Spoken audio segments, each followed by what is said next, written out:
Hi there, I'm Helena Dara. I'm Head of Conservation and Land Management at the CRT, and today I'm at Green Farm, which is one of our properties in Surrey, and I'm currently stood in a pine plantation, which is one of the areas we're going to fell as part of our Green Farm vision. So the pine plantation that I'm stood in at the moment was planted in around the mid-1900s. These pines are now reached a harvestable age, so they've reached maturity and they're ready to be felled as a commercial pine plantation crop. This then presents a really exciting opportunity for the CRT because we get to decide how we want to manage this habitat going forwards. And the decision that we've taken is to revert this area and a few others on Green Farm to the heathland habitat that once was here prior to the pines being planted. Hi, I'm Victoria Hawkins and I work for Natural England. I lead on the Heathland Connections Nature Recovery Project, and that project is all about connecting up the fragmented heathland that we have in Surrey to create a more resilient landscape and to help reverse the biodiversity crisis we're experiencing in this country. Heathland is one of the rarest habitats in the world, and we're incredibly lucky to have about 12% of it in Surrey, but they're all isolated pockets. And what we really need is to increase the connectivity between them so that our species can move freely. And that's why projects like this with the CRT are really crucial. For millennia, people have been using the resources they found on heathland for firewood, for fuel, for grazing. And it's really important that we maintain that open characteristic because that's where our species have evolved to live. Although much of the pine and pine plantation areas is going to be felled, we're going to keep as much standing deadwood as we can.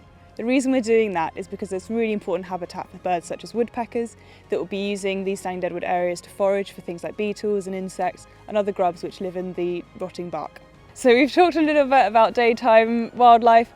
Nighttime wildlife uses the pine plantations as well. So species such as bats really like pine because the bark's so flaky. There's lots of crevices in the bark, so they'll use pine trees to take shelter in and use as nighttime roosts. So one thing that we can do to make sure that we don't take away this habitat for bats is take potential roosting feature surveys ahead of any felling work, and where we can find potential roosting features on trees, we'll make sure that these ones are also safeguarded and protected from any of our felling operations. So we're really lucky at Green Farm to have a really diverse range of habitats. So here I am stood in our sweet chestnut coppice, which will continue to be managed as such on a regular coppicing regime. We're hoping to be able to use the coppice products on our own CRT properties and also sell to local people, local businesses, which is a really nice thing to be able to do. One species that really likes coppice is the hazel or common dormouse, and we're really hopeful that we might have those species here, which we're going to be finding out in the coming months.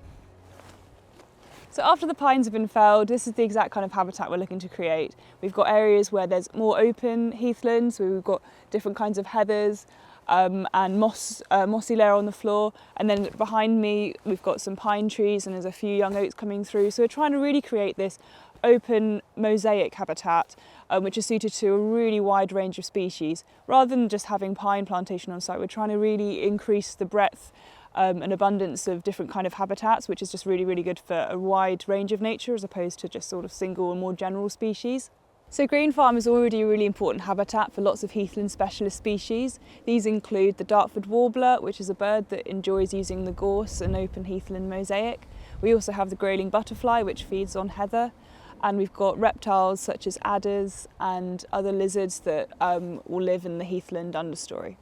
And what would be really exciting for me is that as a result of this heathland reversion project, we can start to see some of the rarer species coming back to Green Farm, such as the sand lizard. So I hope this video has been helpful in giving you a better understanding of what we're seeking to achieve at Green Farm over the coming years, which is making a more rich, biodiverse tapestry of habitats, and especially looking at reverting more of our land to heathland. So whilst Green Farm is really important for nature, we know it's really important to people too. So we'd love to continue to welcome you to come here and walk your dogs, or just simply spend a bit of time out in nature in this wonderful Surrey countryside.